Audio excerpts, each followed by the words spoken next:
back with another one. Come on, guys, let's get it. Guys, let's just talk about this. Let's just talk about this disgrace of an ownership.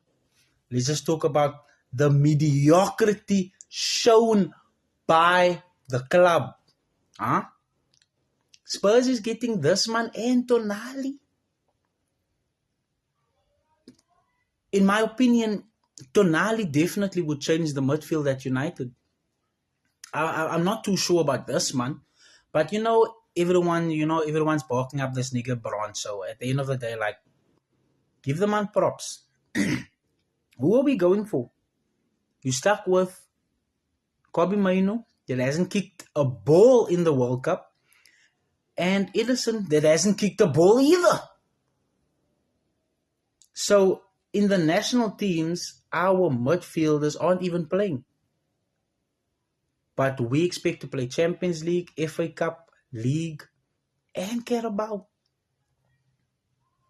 Like, make it make sense, my bro. Like, make it make sense, because everyone championing Michael Carrick as the coach, Harry Maguire getting a new deal, the fact that Luke Shaw's still going to be fucking here, that we still have Diego Dalot as a bloody right back. Everyone championing, come to the front, man. Come to the front. You tell me. You tell the fan base. You tell us where the fuck we ending. If everyone is signing top quality midfielders and we can't only have Kobbie Mainoo and Ederson, let's get it.